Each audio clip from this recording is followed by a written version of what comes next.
voilà mbokk yi asalaamaaleykum dellusiwaat nañ suñu émission bi nga xamee ne moo di jano bi tey nag ñu toog ak koo xam ne kii kenn du ko présenté kenn ci réew mi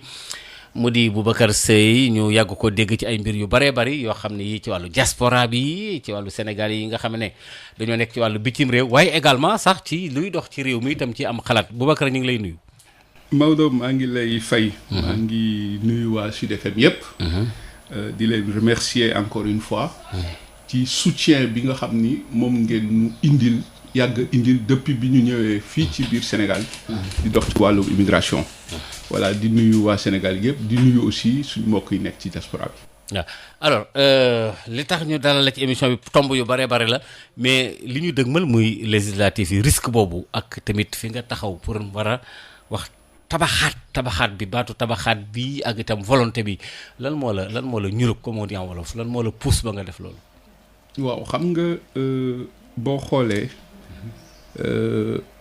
tey mën naa wax ni ça fait plus de 20 ans ma nekk di liggéey ci wàllum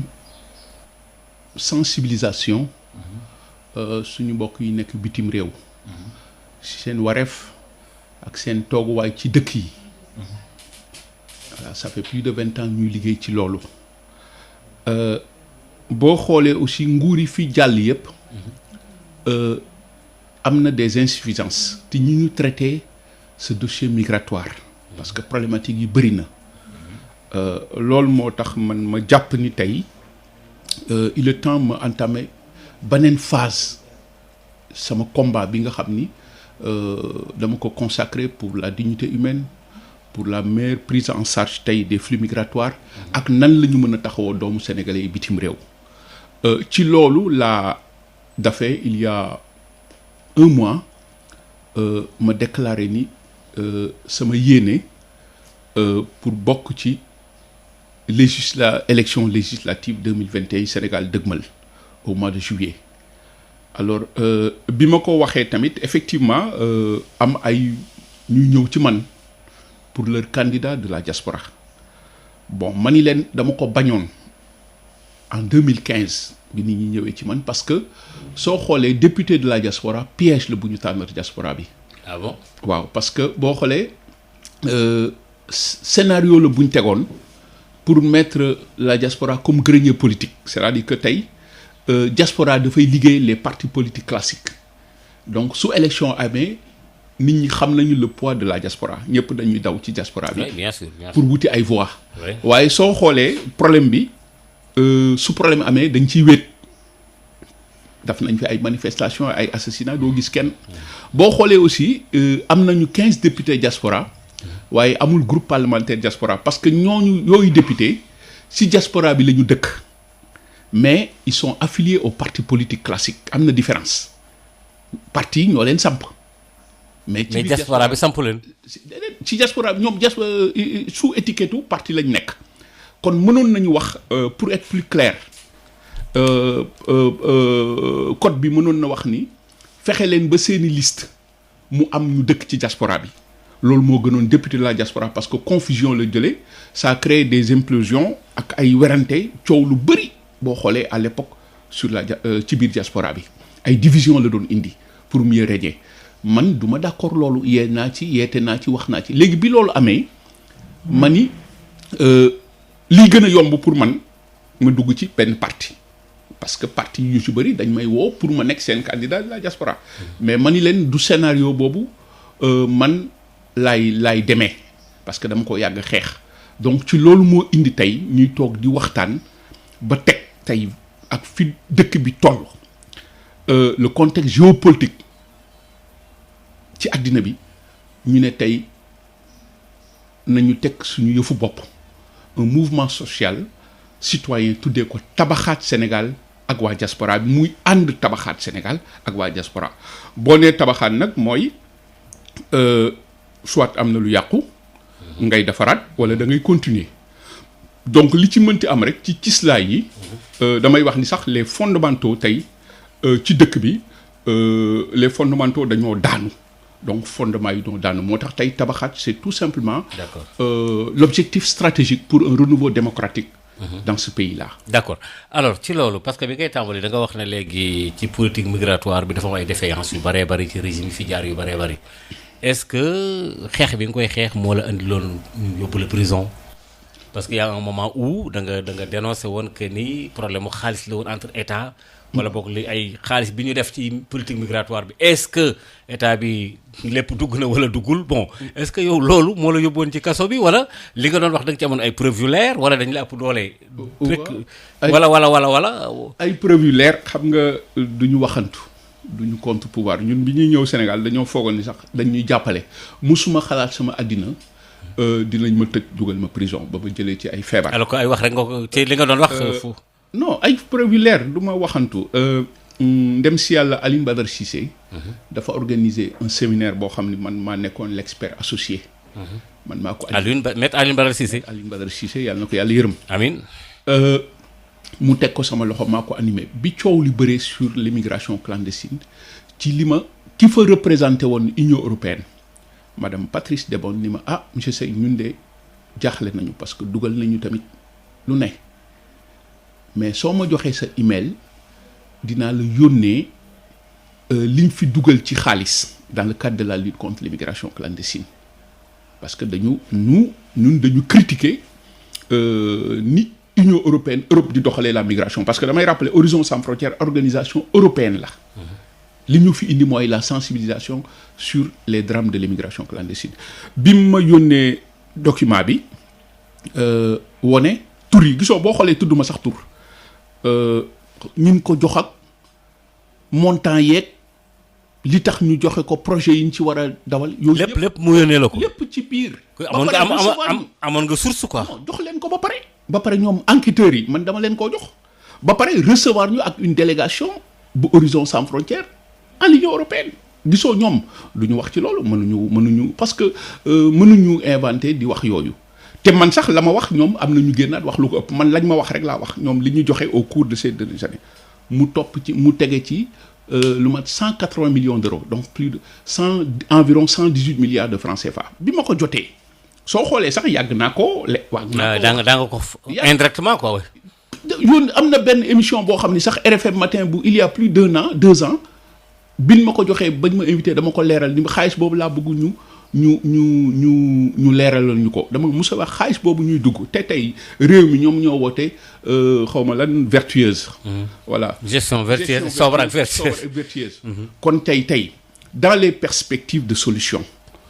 liggéey boo gis pour mu évoluer il faut nga def évaluation. bien sûr bilan et évaluation. oui absolument kon ma ni kon nañu leeralal xaalis boobu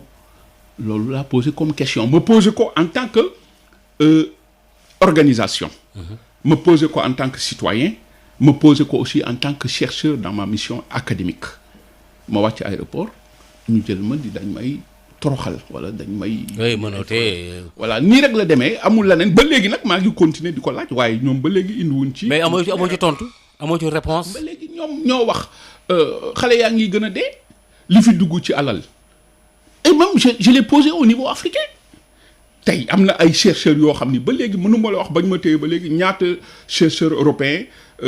ak yeneen au niveau des organisations européennes au niveau de l'Union européenne ñu ma seet si fii ñu ci waxtaan dafa nekk un sujet de débat aujourd'hui au niveau de l'Union européenne ma ni leen xaalis yi ñu dugal Afrique il est temps que ñu xool les axes et orientations stratégiques de l'aide au ba xam fan la xaalis bi jublu. mais voilà parce que xaalis boo xam ni fi ñuy dugal du feeñ xale yaa ngi dee kon nañu xoolaat wala boog day nuru leneen. Union européenne na taxaw wane ful la xaalis yooyu nañ ko leeral mais tamit il faut que nga comprendre Union européenne et autres là seen intérêt la ñuy dox Europe gisoo ndaw si sax dafa mujj génn un jour ni Boubacar li ko ci dal moom xamoon na ko mais Europe gi yëpp dal ci koom ni ko war a waxee nii. oui absolument au nom de yow liberté d'expression nga taxaw di waxee nii gisoo ñu meetul wax. te moom moo la jox preuve yi. wax naa leen déedéet ki ma jox preuve yi. waxul waaw d'accord. la représentante de l'Union européenne loolu la wax un jour Irène Mingasson nii voilà Boubacar xamoon na ne bi muy wax lii mais européens yi dañoo mer ma wax naa leen ni mérité wul sax représenter Union européenne fii ci biir Afrique mais nag il faut que africains yi tamit yeewu ñoom seeni intérêt la ñuy dox li ñuy dox Afrique gisoo géej gi jël nañ ko. xale yaa ngi dee et cetera. L'Europe gère autrement ces gestions migratoires là l'Europe externalise la gestion de ces flux gis nga tey ak yeneen l'Europe dafa foog ni xaalis mooy régler cette crise migratoire là alors que tey du noonu kon il faut que mu Europe xoolaat ni muy doxalee la gestion de ces flux migratoires parce que tey dañu nekk ci lu ñuy woowee une mondialisation des flux migratoires ñëppay tukki donc noonu la demee xale yaa ngi dee gis nga li dee ci 2021 bi ëpp na plus de 4000 donc question bi mu ngi fi ba léegi. D'accord ba léegi sans solution su ma la comprendre. Ah mais nañu qu'on nous fasse le bilan. Et jusque-là le bilan n'a pas été fait. Ben qu'on nous fasse le bilan xaalis yi ñu fi dugal ñun ko jox mën naa la ko yónnee bu ci kanamee sa email mu ngi fi ba léegi te bis bu nekk nga dégg signé nañu gis nga bërki démb yaa ngi dégg ñu naan ñu ngi rapatrier ay sénégalais. Oui. Alors xaalis yooyu rapatriement boobu ci ban fànn lañ ko teg parce que tey fépp fu rapatriement am rek accord am na. kon nañu def attention ci doomu sénégalais yi ñuy toroxal Sénégal warul d'accord di signer ay accord de rapatriement. D'accord mbokk yi ma fàttali ba léegi ñu ngi ci janoo bi ak Boubacar Seye mais nag yow noo boobu dafa collé ci sa tur en Horizon Sans Frontières ku tudd yàlla na ko taqale ci sa tur ba nga xamee ne peut-être xëy na li nga ko njëkk a tàmbalee tax alors léegi nag ngeen bëgg a dem ci élection yi fanweeri fan ak benn ci weeru sulet loolu du yomb de. waaw du yomb du yomb parce que bon je sais pas au niveau de la diaspora xëy na peut-être là man na kii mais est-ce que au niveau local aussi yéen a ngi xool. gisoo élection c'est pas. waaw gisoo du yomb xam nga li tax du yomb. xam nga li doon gën a yomb ci man. ma représenté benn parti nekk seen député du ma def dara damay toog rek seen caution taxaw na seen lépp taxaw na. waaye dëggal suñu bopp parce que. moo tax ngeen demal seen bopp dëggal suñu bopp taxawal suñu bopp. moo tax tey ñu ne fi ak fii réew mi toll kon ñun ñu am yaakaar ni war nañoo mën a bokk ci nit yi tabaxaat c'est l'élément stratégique c'est l'objectif stratégique Sénégal li ñu war a tabaxaat bu ci kanamee sax dinaa ko gën a leeral li tax ñu war a tabaxaat lu bëri jikko yi ñu war a tabaxaat gis nga les crises sont multiformes sur le plan social war nañu tabaxaat sur le plan économique war nañ tabaxaat sur tous les plans dans l'éducation. kon kay lépp a yàqu. li yàqoo bëri. ah bon kon tey loolu moo tax ñu ne taxawaat tabaxaat parce que du yomb ci ñun mais yàkkamtiwuñu c'est-à-dire dafa am lu ñu samp bërki dem lañ ko samp àjjuma bële passé tey la mat 2 semaines mais il y a eu des adhésions mais du lu ñu yàkkamti c'est-à-dire que dugg assemblée bi continuité la ci liggéey ba ma doon liggéey ci Horizon Sans Frontières pour ñu mën a di permettre tey comme dama doon wax bi maag yéen la yéen journalistes yi on interpelle on sensibilise mais suñu duggee dina tax tey ñu ne waaw sénégalais yi di dee nañ ci diligenter benn enquête Ka Mbayang Diop nañu ko leeral. bi nekk Arabie Saoudite. waaw soxna soos moom ba léegi zéro. ba léegi il y a un flou ba léegi ñun xamuñu. donc en tout cas mi ngi ci kaso yi dañu woon nañ koy baal xaw ma bu xale yi màggee. wala sinon ñu rey ko est-ce que loolu Maodo wax bu yenu maanaa la. ak li Sénégal séq ak Arabie Saoudite wax naa leen ñu teg une diplomatie pluriacteur non étatique. ku mel ni yow ak ñeneen ñu ànd ñaata jàmbaar ñoo fi deewoon Arabie Saoudite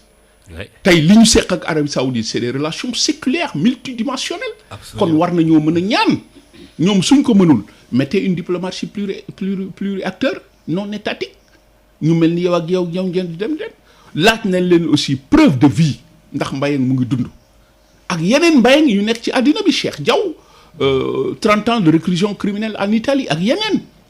yeneen difficulté yoo xam ni instant bi ma taxaw nii am na benn sénégalais boo xam ni Turquie dafa feebaroon ñu yóbbu ko ba tànk bi dagg nañ ko feebar bi di yéegaat mu jaaxle ak am na ñeneen démb rek ba may def ci kii am na ku ma woo ni ma mbokkam moo mal donc problème yi bëri na donc yooyu yëpp dinañu permettre. mais où sont les représentants les consuls les trucs les ambassadeurs ana ñooñu. waaw foofu gis nga liggéey bi des na parce que tey.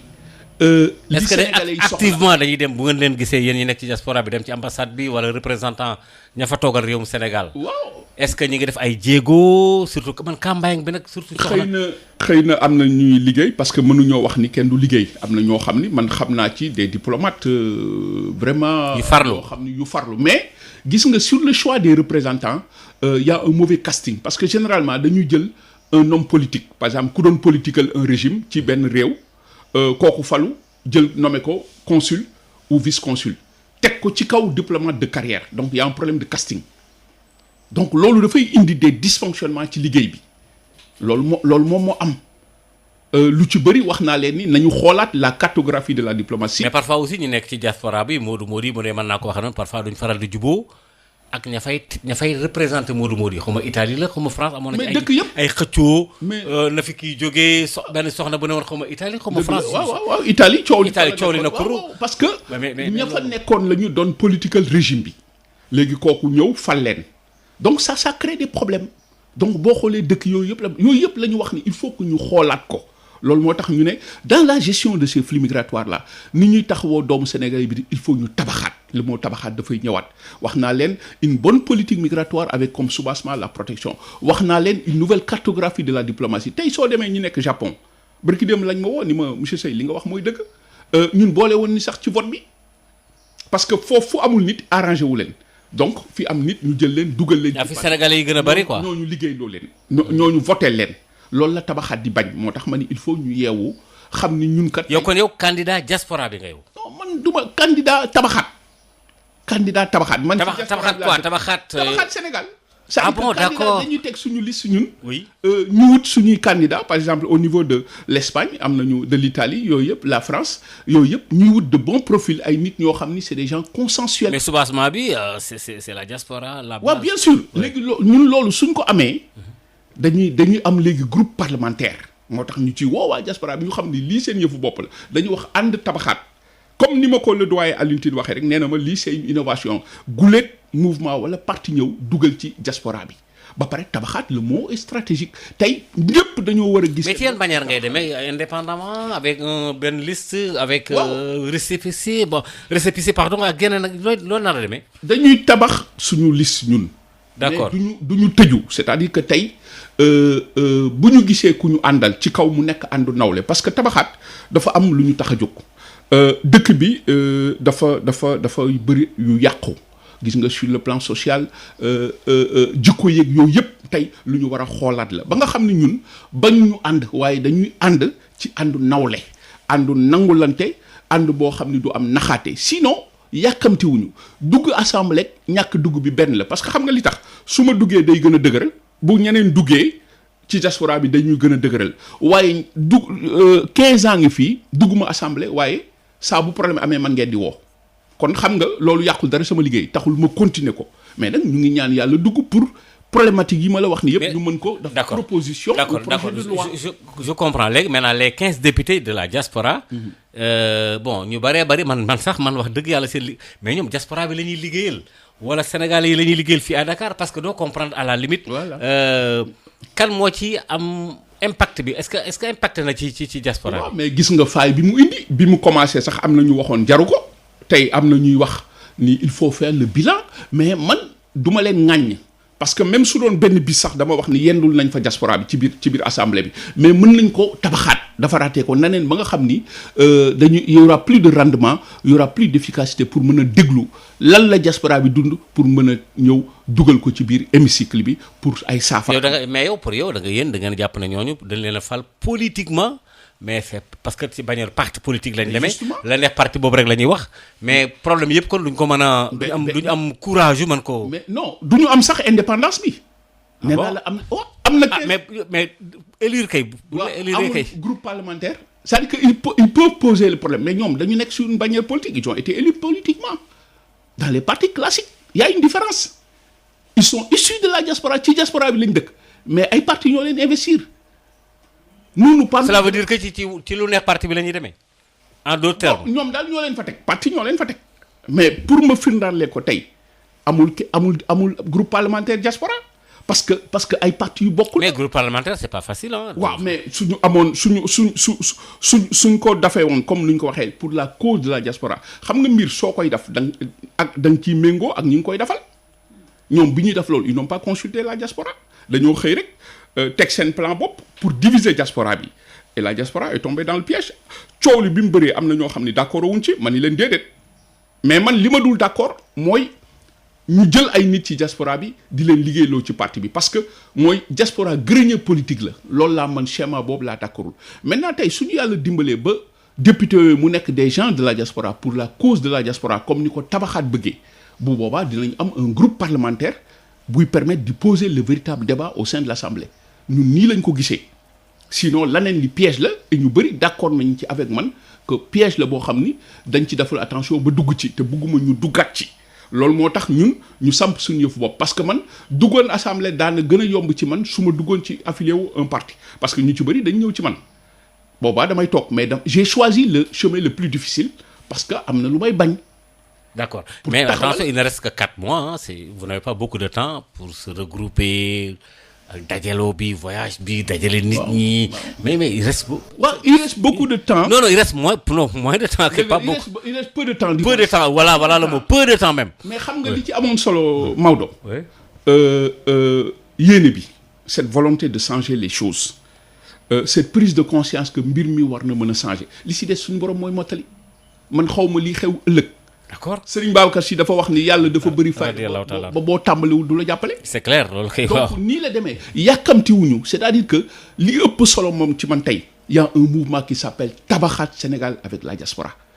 donc dañuy continuer nous on s'inscrit dans la durabilité su yàlla dafay ñu dugg alhamdulilah su duggul liggéey bi day continuer rek. D'accord. tabax Sénégal moo ñu tax a jóg. D'accord. su ubbeeku amee ak ñu war a àndal. àndu nawle. ànd bu dul am naxante. ñi fi nekk di liggéey ak man comme ñoom Soxna Ramaak ñeneen ñi fi nekk ak ñoo xam ne ñu ngi ci restaurant suñ ko d'accord lu ñu décider muy noonu mais li am solo rek mooy lii samp nañ ko pour ñu ànd liggéey Sénégal parce que li ñu war a defar dafa bëri. D'accord. Politique migratoire bi nga doon wax léegi mu jëm ci gars yi dem ci dem ci foofu laay defee kii dem ci wàllu géej yooyu alors y a beaucoup de Sénégalais yoo xam ne dañu ñàkk seen bakkan ci kii bi géej gi ak yeneen ñu sonal leen ci Europe de l'Est ci bori Grèce et cetera est-ce que mas ngeen évaluer affaire boobu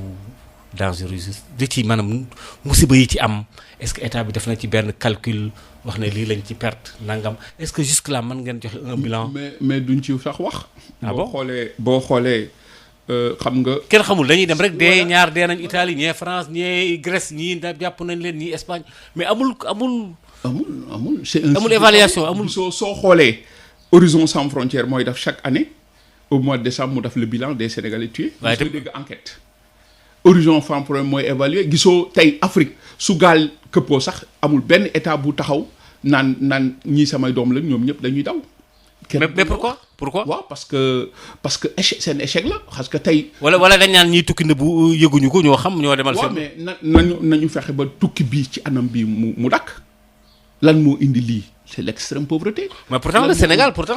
en fait d'après ñun li ñu am ci comme information def nañ ay jéego wut ay surveillance ci maritime géej gi gars yi bañ a dem wut ay gendarmerie taxawal fa ay kii ba nga xam ne xale yi duñ dugg ci gaal yi en tout cas mais je sais pas mais en tout cas ils ont dit que. est-ce que vous pensez que la solution c'est le tout policier partout la solution c'est pas une solution drastique policière ici. teg ay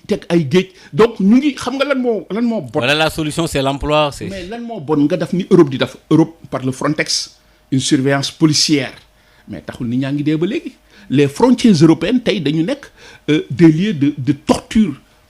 voire des cimetières loolu c'est différent bokkul avec l'esprit Schengen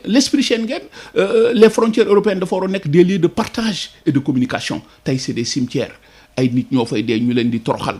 léegi ñoom parce que tey Europe immigration dafa nekk une marchandise électorale gis nga li xew France gis nga la migration marchandise électorale la pour gagner des élections tey l'islam et la migration. dañ bokk nañ ci point yi gars yi di gën a débattre loolu rek mooy seen débat. boo bëggee gagner rek waxal islam affaire immigration ñu xeex ñooñu gisoo xeex guerre Ukraine bi ñu bañ ni duñu jël ay nit ñuul. xeex waaye gisoo les Ukrainiens ils sont plus de 10 millions yu génn seen dëkk ñu ngi leen di recevoir dans les pays européens parce que pour ñoom l'Europe est judéo-chrétienne et blanche. donc les ñi dugg ci gaal yi ñu leen di dàq di leen rapatrier ba bërki dem gis nga avion bi waroon ñëw delloo si ay doomu Sénégal ñun ñoo ci nekk di wax ba ñu mujj annuler vol bi kon yooyu yëpp mu nekk tey des réponses à l'échelle du continent à l'Union africaine parce que tey l'Union africaine harmoniser wul ses positions sur cette thématique de la migration alors que tey dafa nekk un élément essentiel de la géopolitique. mais de quoi lan lañu ragal Union européenne Union africaine je veux dire lan lañu ragal. ba duñ mën a affirmer wu. dóor ci taabal ji. chef waaw parce que l'aide au développement tey simplement waaw mais l'aide au développement tey dafa nekk un élément de politique internationale c'est comme le plan Marshall après la guerre xaalis yi leen di jox la dañ leen koy conditionné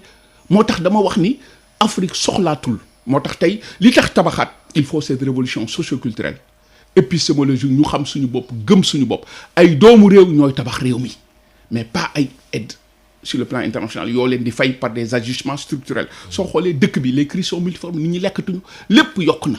les crises au sein des familles les crises au sein de l'enseignement au système sanitaire tey Covid bi daf ko wone tey ñu war a tabaxaat parce que tey dégg nga lan ngay dégg lal yi matul amuñu lii amuñu laa tey dëkk bu mel ni Sénégal tey waroon na am ñaari ministère un ministère chargé des infrastructures kooku day tabax rek un ministère chargé de la recherche parce que qu'est-ce que nous avons proposé avec le Covid absolument rien du tout toog ñuy xaar te pourtant am na ay borom xam-xam yu fi nekk di faj sur le plan traditionnel ñu waroon leen déglu xëy na liy faj Covid bi sax mu ngi fii ci Sénégal waaye gëstuwuñ ko dañuy xaar ñu indil ñu l'enseignement tey doxul gis nga géej gi les hydrocarbures la découverte l'exploitation de ces hydrocarbures dafay indi des problèmes dans l'économie maritime gis nga tey il y aura la dispersion de l'écosystème et de la biodiversité parce que tey cette exploitation là dafay créer des déversements le Sénégal xaalis lay wax mais waxul sur les aspects sécuritaires les enjeux sécuritaires. non peut-être wax nañ ci parce qu'avec le gaz ak pétrole peut-être ils ont pris des il faut légiférer il faut poser le débat et légiférer parce que xam nga li mais le gouvernement aura peut-être le temps de légiférer ouais, avec mais il est temps qu'on pose le débat avec expertise ñu taxaw wax ci parce que exploitation dafay indi ay problèmes il y aura des déversements même le PNUD waxoon na la ko entre 1976 ba 2001 il y a plus de 7800 déversements à travers le monde na nga am fulla ba fu déversement am mu nga légiférer ñooñu raxasaat dafaat parce que déversement boobu dafay indi des problèmes environnementaux gis nga gaz écologique même écologique donc yooyu yëpp tey dafay ñëwaat moo tax ñu war a tabaxaat xoolaat mbay mi tey gis nga avec la guerre en Ukraine nee nañu blé dana manqué bu ñu deful même carburant bi sax carburant yooyu tey dëkk bu mel ni Sénégal waroon na jël la relance l'agriculture comme étant pour relancer son économie tey waroon nañu fexe ba tey dootuñu xaar mu taw pour ñu bay parce que am nañu combien de kilomètres de côte am nañu ndox am nañu ngelaw am nañu naaj tey mënuñoo wax relance de l'économie di rey mbay mi pour dundal Sénégal il faut que ñu dundal mbay mi donc gis nga la pêche nappkat yi gisoo l'artisanat gisoo le secteur informel yooyu yëpp c'est ce qu'il faut redynamiser loolu moo tax ñu woote tey tabaxaat dans l'expertise la justice sociale gis nga sur le plan social injustice yu am dëkk bi koo gis mu ngi xaawi sutura moromam koo gis mu ngi jéem a fexe noo toroxal sa morom y a une crise des valeurs il faut déconstruire pour reconstruire les identités tey yooyu yëpp tey lu manqué fii ci dëkk bi la loolu yëpp tey lu ñu war a toogaat xoolaat ba nga xam ni tey suñu socle social bi nga xam ni mooy suñu stabilité tey dafa menacé wu parce que y a pas l'indépendance de la justice tey le combat doit être la justice pour la justice parce que gis nga Sénégal complot rek la jiiñ nañu kii viol def nañu kii viol loolu yëpp tey ça nous menace ba tax na ñun ñëpp dañu war a taxaw dans la justice l'équité la probité valeur yooyu moo manqué dans la gestion de notre pays. Est-ce que Boubacar essayer nga toog essayer nga évaluer fi nga jëm parce que attention affaire bi man je me demande comment se fait-il que c'est vrai que yàlla bay sa tool aussi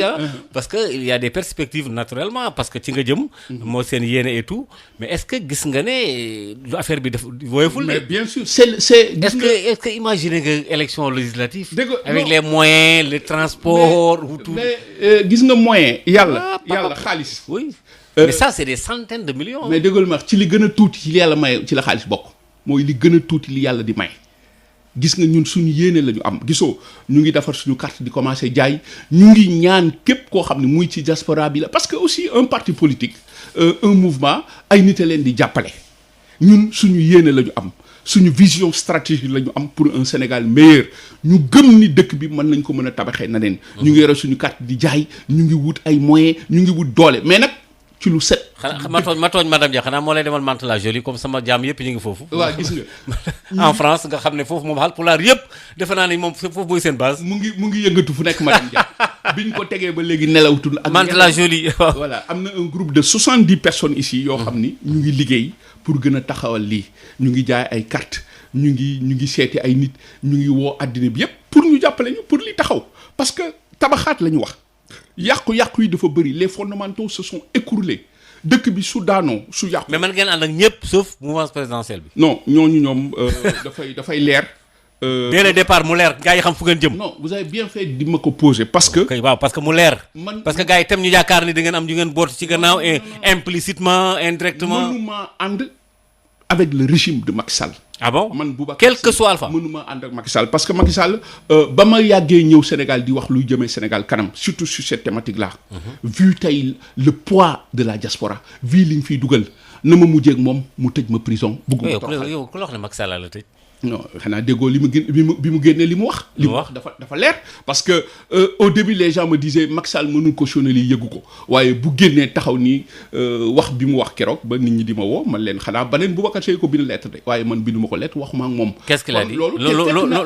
lu Macky Sall wax. mais gisoo bi premier espagnol bi ñëwee fii lu mu ko wax. Boubacar Seye il s'est trompé de mauvaise foi c'est de la diversion nit du yàq xaw ma lu deru réew man mën naa bokk fii Sénégal di yàqal Sénégal man mënuma def loolu il a parlé un homme d'État du waxee noonu moom moo woote virtueuse dama foogoon ni daf may woo ni ma Boubacar lii nga xalaat loo ci xalaat wala dara kon tey su ma nit ñi gisee may ànd ak Macky Sall foog naa ni doon xam ni Boubacar mi saa loolu maanaam tout sauf Macky Sall tout la mouvance présidentielle APR amul ñu ma woowul ak nii da nga war a toog xëy na sax yónni nañu ay nit wala indirectement Boubacar il est temps nga toog mais dama ni leen ñaanal leen ma xalaatuma ko duma ko def il est bon que aussi ma leeral ko. doo toog ak Macky Sall. non Macky Sall mënuma di ma je vais dire quoi avec Macky Sall ça fait 7 ans xam nga ñaata kilifa bi ñuy doog a jóg Sénégal ñoo ko jege. doon ko woo ndax toogal ak Boubacar ngeen waxtaan. kon tey Macky Sall mënuma indil xam nga maa ngi feebar di faju di ay coono yoo xam ne mënoon naa ñàkk ma tukki ñëw sama njaboot di ma xaar seen papa disparaître dans son propre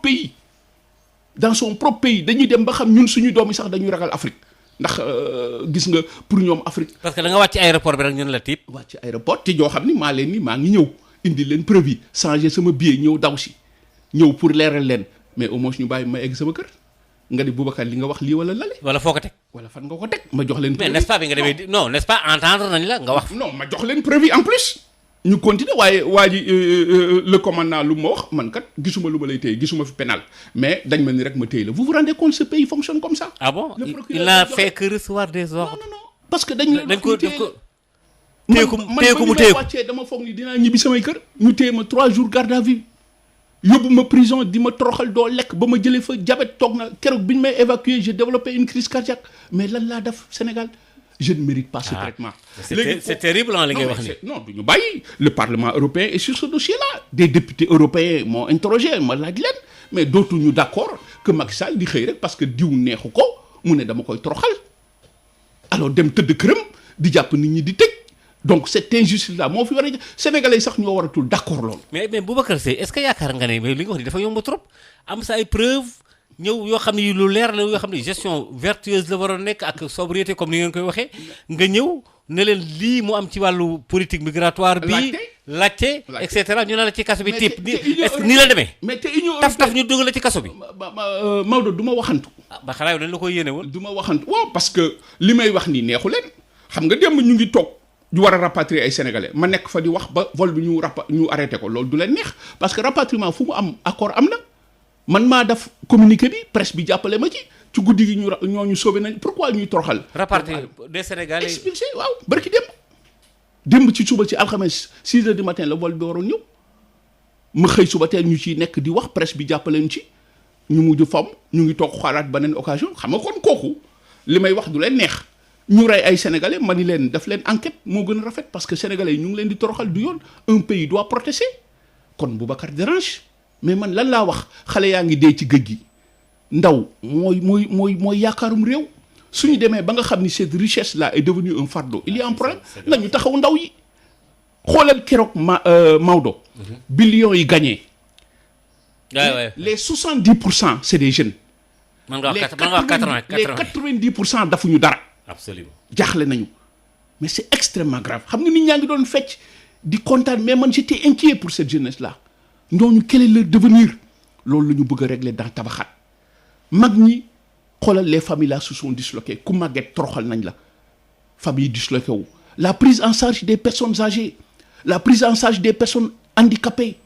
ak yeneen gis nga il faut rétablir la dignité des dents màgget doomu aadama dafa war a dund xam nga li bon mooy ma jël lekk ba suur dugal reer ba suur denc ni kaneen du reer xoolal nit ñaa ngi yalwaan nit ñaa ngi kii alors il y a une injustice sociale Maodo ñaata nit tey ñaata Sénégal moo am avec cet alternat des milliardaires te kenn donnu ko ñëpp ci alalu réew mi la ñan ñoo fi donn alal yooyu tout d'un coup il y a eu des milliardaires donc les gens injustement sur argent contribuable ils se sont fait des milliards alors que le Sénégal ne mérite pas ça donc nañu rétablir la justice sociale. pour yow ce discours su ma la déggee bu baax a baax ce discours moom la Macky Sall mënul consommer. bon oui mais bien sûr je sais pas c'est gênant. bien sûr ñu ngi may topp amul luñ ma deful dagg nañ fi samay ligne wax naa parce que nee naa France di muy doxalee du noonu def nañ ma fi leen. say ligne téléphonique. bi li ñu mujjee def mooy dugal ma prison pour éliminer ma. waaye maa ngi fii waa tey la wàllu gën a aay. du ma dellu du ma kii Sénégal. même looy craindre sa sécurité. waaw mais waaw bàyyi naag samay bopp yàlla mais nag maa ngi taxaw di leen xaar len nag dootuma ko d'accord moom Boubacar Seye ñu koy toroxal du ma ab bandi kenn xame lu ma caaxaan duñ ma fekk ci lu may yeddee combat bi lu ma ci bëggoon am ko je le mène avec dignité kenn musuma cee fay dërëm Sénégal gi xëy na ñu bëri xamuñu ko damaa bàyyi suma liggéey bàyyi suma lépp pour ñëw topp lii ndax bëgg Sénégal mënoon naa toog mënoon naa dafi leneen mais toroxal boobu nag dootuñu ko d'accord et les gens suivent de l'extérieur ak fii ci dëkk bi injustice boobu moo war a jeex du ma dox ci luñ may yeddee lii may dox ni lu dul dëgg lépp lu dul jub dul maye ñun yàlla buñ ko am mais su jub dee maye nag wax naa ko ñama àndal bu kenn yàkkamti lépp luñ bëgg dinañ soxla ñun yàkkamti wuñ yàlla noppi na duñu saaga duñu xeex duñu xuloo tabaxaat kenn Boubacar Seye kenn xamoo ko ci saaga proposition lañ ko xamee sur des questions transversales sur les questions géopolitiques géoéconomiques et géostratégiques dëkk bi foog naa ni man. mais aussi yow est-ce que tamit du am fu la yeddee comme yow jàpp nga ne ñu baree bari doon nañ dox pour nga toog ak Macky Sall bon bu fekkente ne amoon ay intermédiaire est-ce que yow tamit expertise bi la yàlla jox te nga bëgg a tabax réew mi mënu woon a dem en tant que sénégalais ku bëgg defar réew. faciliter cette rencontre là et que bon la vie continue quoi. bëgguma sax tudd nit ñoo xam ni dañ ko jege woon. loolu 2013 lañ fi ñëw. oui 2013 lañ fi ñëw ñoo xam ni ñu ko jege woon la. oui biñ ma gisee télévision am na ci ñoo xam sax dañ doon taal seen oto bu guddi ñëw seet ci ma Boubacar lii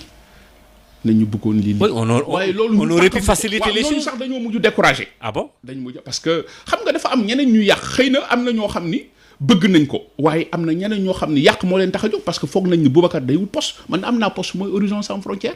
maa ko samp ci Europe indi ko fii di xeex ci àddina bi yéen Sénégal xëy na yéen a may poser question fii wax wolof. actuellement bii ni ma waxee ni y a une délégation de chercheurs allemands benn sénégalais bu nekk ci benn professeur université allemande moo leen boole ak man boo leen ñëwee dem leen ci Boubacar Seye actuellement bi may waxee ni am na benn hollandaise thèsam la bëgg a def ci man sur la migration mu ngi ma naan dimbali ma maa ngi ñëw Sénégal amul réunion bi ma mujjee def c'est avec l'université de Grenoble sur cette thématique là donc loolu yàlla dafa nuñ ci. mais pourquoi moom wax c'est vrai qu'il y a des détracteurs hein souvent am na ñoo xam ne dañuy yàq mais nag ñu bëri dañu foog ni ñi Sénégal yàlla baal ma dafa bëri yàqkat donc Boubacar day wut déedéet su ma ko bëggoon am naa ko waruma poste waruma leneen man am naa poste. mais faciliter la rencontre discuter sur des idées mais les gens ont essayé mu am ay man maa bëggatul léegi. parce que non je sais que bëggatuloo mais au début bon. non xam nga man j'ai le courage de mes convictions man aw ma lépp lu ma wax rek lu ma gëm la. Macky Sall doxul ci l'intérêt du Sénégal. ah bon parce que xam nga li tax. kon tey réew mi di toll fii. kon tey duñu wax tabax. pourtant on dit qu'il a fait beaucoup d'efforts il a eu énormément d'infrastructures routières et cetera. waaw mais loolu Afrique rek la am ñuy inaugurer. ah bon ay route parce que loolu xaalisu réew mi la dañ la teg pour tabax réew mi dañ la teg pour liggéey maintenant quand il y a de l'autosatisfaction permanente ak ça là les gens n'ont rien compris parce que mosoo dégg benn dëkk ci Europe wala dans les pays développés président bi ñëw di kii ñu yendoo tëgg dépenser fa xaalis bu bëri comme li xewoon keroog. pour yow inauguration yi Afrique nga koy def. attends grand dañuy liggéey Malick excusez-moi bu liggéey jotee nañu liggéey dëkk bi dafa war a toll ci liggéey nee naa la l'actualité géopolitique mondiale doit nous permettre d'ouvrir des perspectives panafricaines tey la guerre le Covid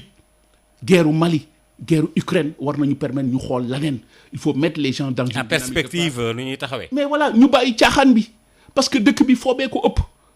nañu bàyyi caaxaan bi là on sacrifie la jeunesse xoolal li fiy daw ci ay séries il faut ñu tabaxaat amul benn série bu refléter la réalité de ce pays là les réalités socio-économiques il faut que ñu delluwaat ci gëm yàlla dama wax ni l'éveil à la foi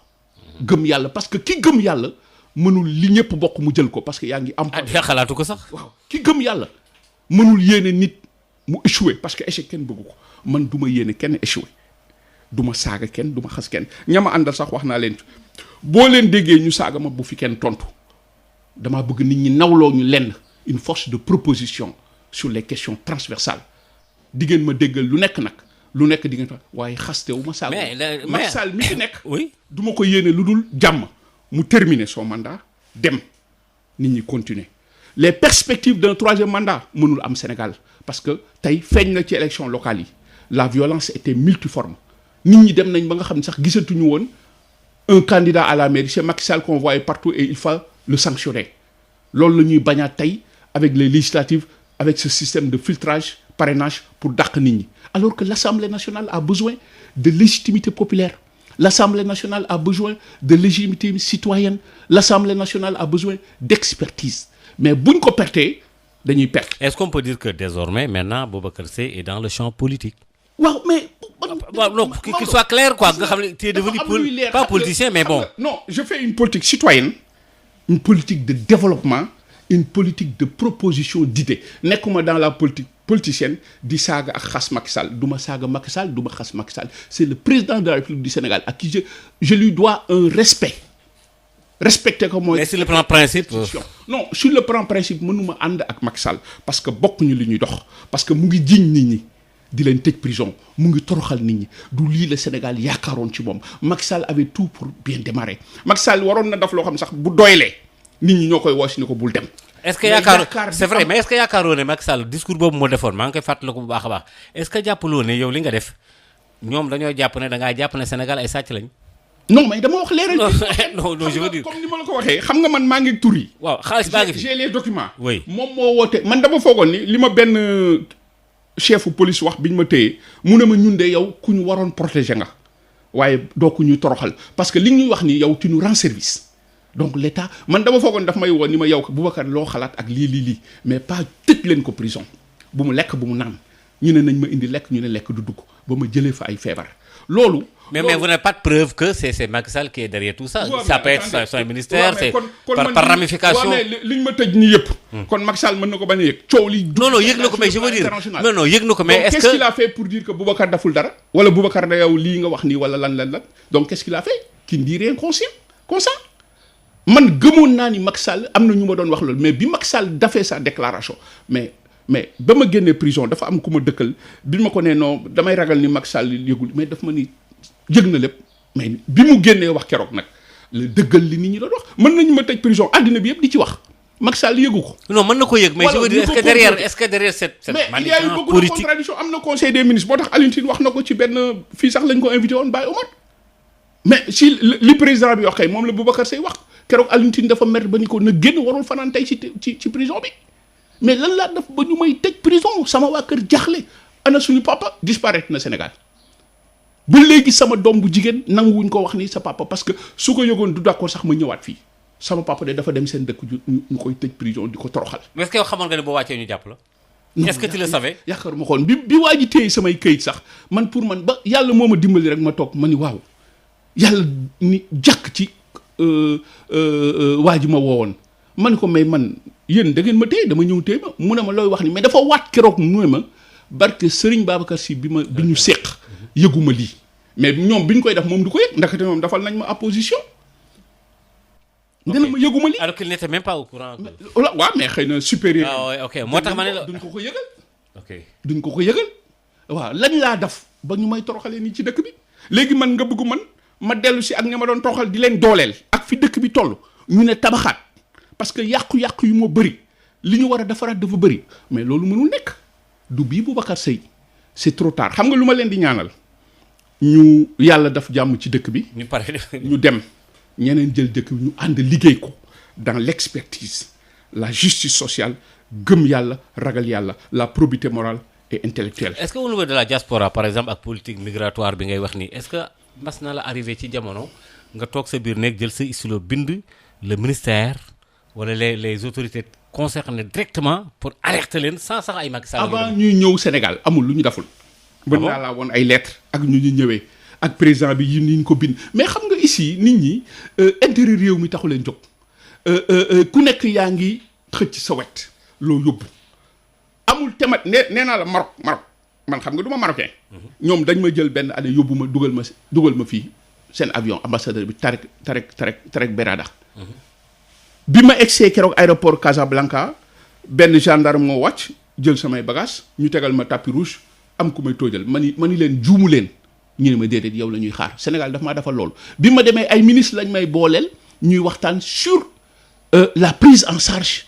de ces questions migratoires là Sénégal dafa lu ma loolu moo tax ñooñu bi ñu déggee dañ ma tëj dañoo ber les Allemands bi ñu déggee liggéey bi il paraît que sama tëj Allemagne la gën a metti que Espagne sax ba ma dëkk parce que Pedro Sánchez keroog espagnol dañoo dal ci kaw mu ne moom yëggu ko woon kon diplomatie bi fi nekk fii dafa suñu liggéey donc ak yeneen ñu nekk suuf yooyu yëpp daf nañ ko. mais est-ce que Sénégal bi mu lay tëj xamoon nañ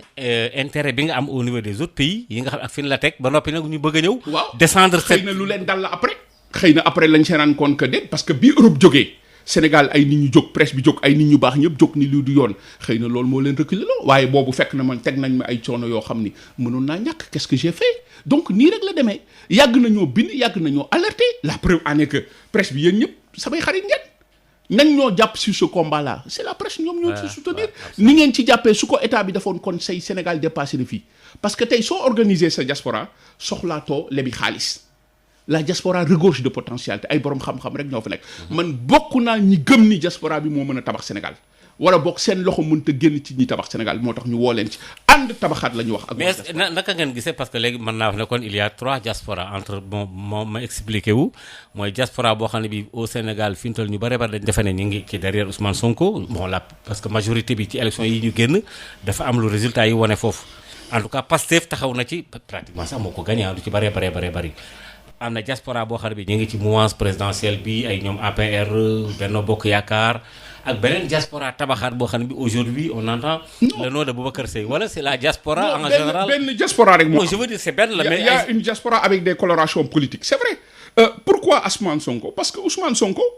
xam nga diaspora bi li leen metti dafa bëri kenn boolewu leen ci dara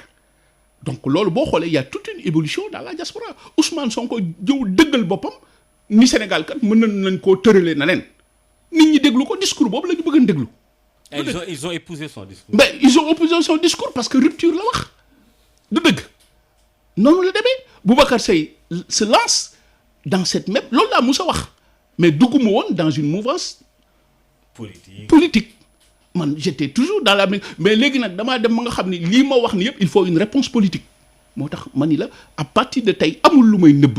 amul lu may laam-laame je suis dans la politique mais nekkuma dans la politique politicienne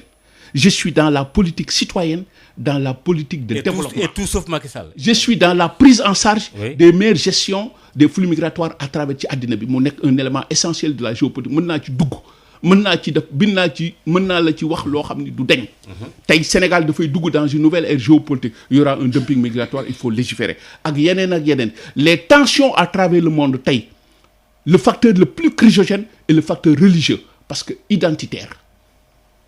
yooyu yëpp tey gis nga xeex yi ci affaire religion lay jóge ak les questions identitaires loolu moo yore àddina migration moo yore àddina tey man ci loolu laay yëngu moo tax dans le programme de Tabaxaat il y aura une grande partie exclusivement réservée à la migration et aux meilleures gestions des flux migratoires ci loolu la ñuy dox maintenant nag tout sauf Macky Sall comme ni nga ko waxee man ànduma ak Macky Sall et je l'assume ña ma àndal tamit ak ñi ñëw ci man tamit il faut que ñu xamee ko noonu dugguma dans la mouvance. ànd ak yow kay ànduñu Macky Sall ku la fekk c'est que àndul ak Macky Sall. ñëw ci yow àndu mënatul ànd ak Macky Sall. voilà non damay bëgg mu leer parce que li ñuy def nii ñu bëri dañuy ñëw ci man wala ñu laaj ma. li ngeen di def tabaxaat réew mi la ñu wax. mais mënuma tabaxaat réew mi ak ñi yàq réew mi kon maa ngi leen di dooleel.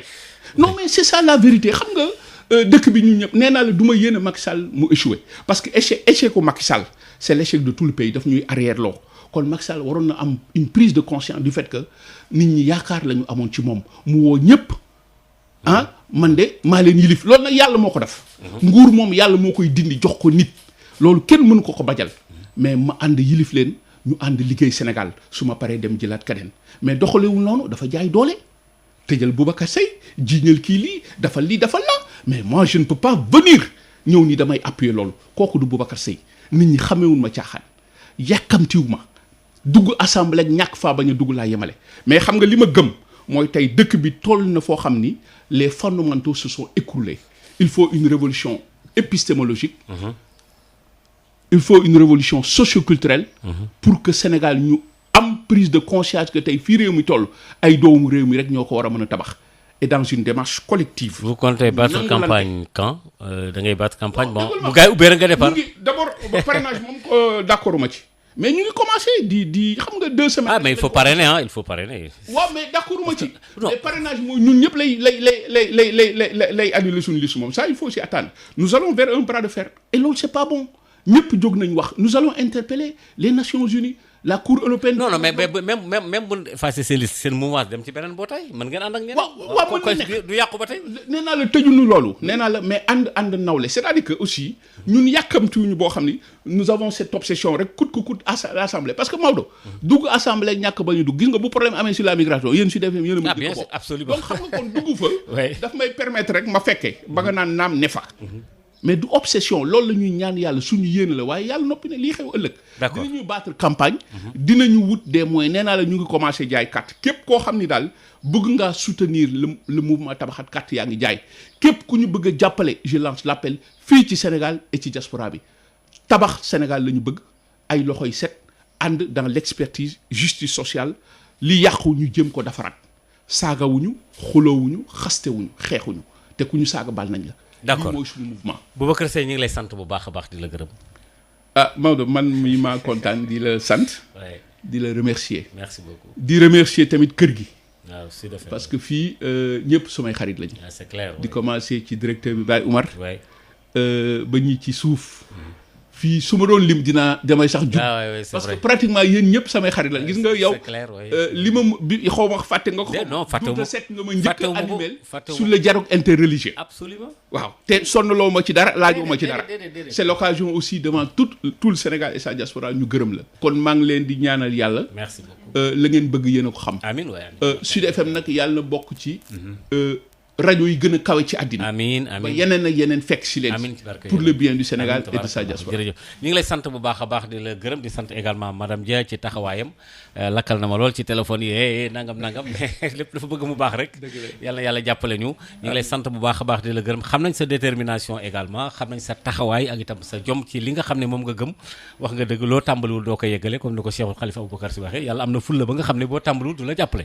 kon nag mbokk yi ñu doon déglu incha allah beneen dimanche daañu di kat ci beneen gan jërë ngeen jëf merci beaucoup wasalaam jërëjëf